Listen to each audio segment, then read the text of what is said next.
साधारणतः माझ्या शेतकऱ्यांना 30 जून पूर्वी ही कर्जमाफी दिली जाईल यासाठी राज्य सरकार कटिबद्ध आहे। मग ते पैसे काय डायरेक्ट शेतकऱ्याला केंद्राचे पैसे येणार, ते राज्य सरकारलाच पैसे मिळणार आहेत, पण राज्य सरकारने त्यावर केंद्राच्या मदतीची अपेक्षा न ठेवता ते डायरेक्ट पैसे शेतकऱ्याला पण वाटप केलेले। आता मदत पुनर्वसनचा हा विषय जरी असला की कृषीच्या बाबतीमध्ये तुम्हाला सर्वांना माहिती की जे पॅकेज आपण जाहीर केलेलं आहे, तर हे पॅकेज आपण केंद्र सरकारला पैसे दिले, आपण ते काय शेतकऱ्याला पैसे देणार आहे, केंद्र सरकारचे पैसे राज्य सरकारला देणार आहेत।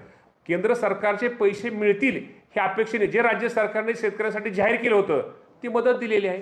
मंत्री महोदय, तुम्हाला असं वाटत नाही का, एक मिनिट, तुम्हाला असं वाटत नाही का मंत्री महोदय की 2 महिने हा काळ उलटून गेलेला आहे, खूप उशीर झालेला आहे, तुम्हाला हेही माहिती आहे की सेंट्रलमध्ये अर्थात दिल्लीत हाऊस सुरू होणार आहे, हा मुद्दा तिथं सुरुवातीलाच मांडायला हवं जेणेकरून लवकरात लवकर राज्याला पैसे मिळतील।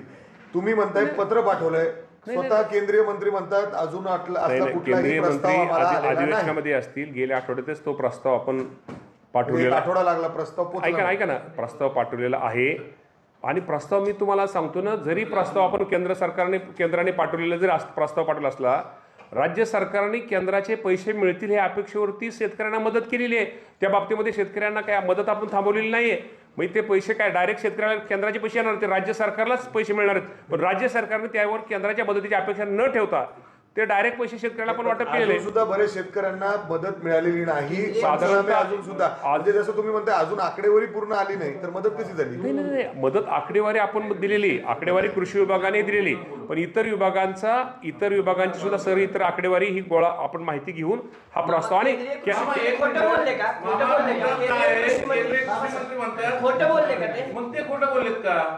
केंद्रीय कृषी मंत्री खोटं बोललेले नसावेत कदाचित अधिवेशनामुळे। माझा ऐकून घ्या, राज्य सरकारने प्रस्ताव गेल्या आठवड्यात पाठवलेला आहे, कदाचित तो प्रस्ताव खाली त्यांच्या हे असेल, तो प्रस्ताव त्यांच्याकडे येईल, पण मी तुम्हाला हे प्रामाणिकपणे सांगतो, केंद्र सरकारचा राज्य सरकार हा प्रस्तावाचा आणि शेतकऱ्याच्या मदतीचा हा विषय शेतकरी येत नाही, कारण का ऑलरेडी शेतकऱ्याला आपण मदत करतोय। साधारणतः आज 19 ते 20 हजार कोटी रुपयाचे GR हे ऐका ना शेतकऱ्याच्या मदतीचे निघालेले साधारणतः 20-22 जे GR निघालेले, साधारणतः 28 शासनाचे GR निघालेत, 19,801 कोटी रुपयाला शेतकऱ्याला आपण मदत ही केलेली आहे।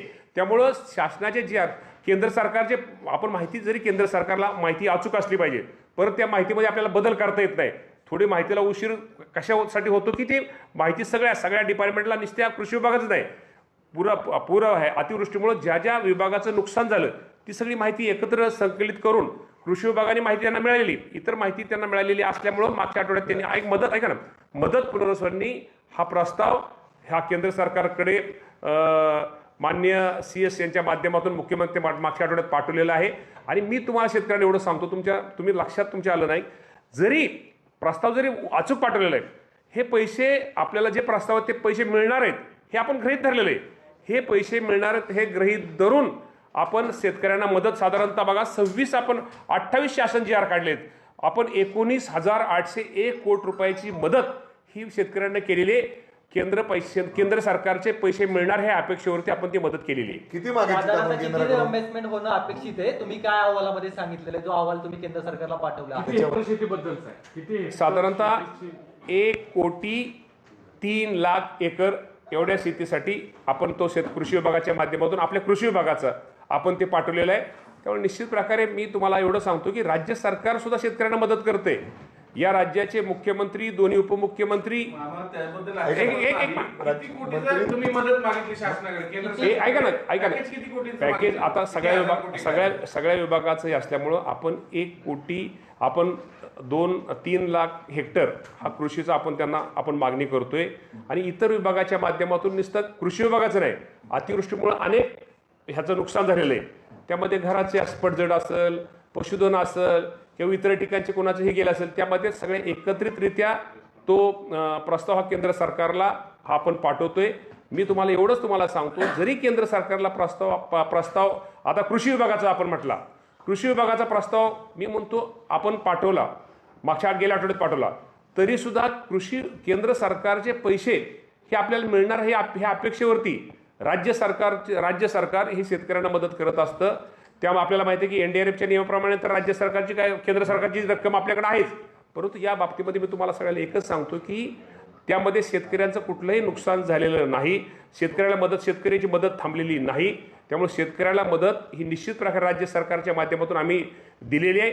आणि एवढंच काय की मला सकाळी कुणी तर मला तुमच्या अनेक चॅनल विचारलं की त्या शेतकऱ्याच्या कर्जमाफीच्या बाबतीमध्ये सुद्धा मला विचारलं.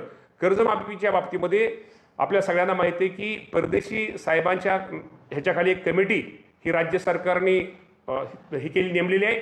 आणि या बाबतीमध्ये बच्चू कडू असतील, शेट्टी साहेब असतील, आमचे डॉक्टर म्हणजे शेतकरी संघटनेचे सगळेच नेते, शेतकरी सगळ्या नेत्यांना विश्वासात घेऊन त्यांची एकत्र बैठक करून मुख्यमंत्री दोन्ही उपमुख्यमंत्र्यांनी त्यांची चर्चा करून एप्रिलमध्ये त्यांचा अहवाल पहिल्या आठवड्यात आला येऊन साधारणतः माझ्या शेतकऱ्यांना 30 जूनपूर्वी ही कर्जमाफी दिली जाईल यासाठी राज्य सरकार कटिबद्ध आहे.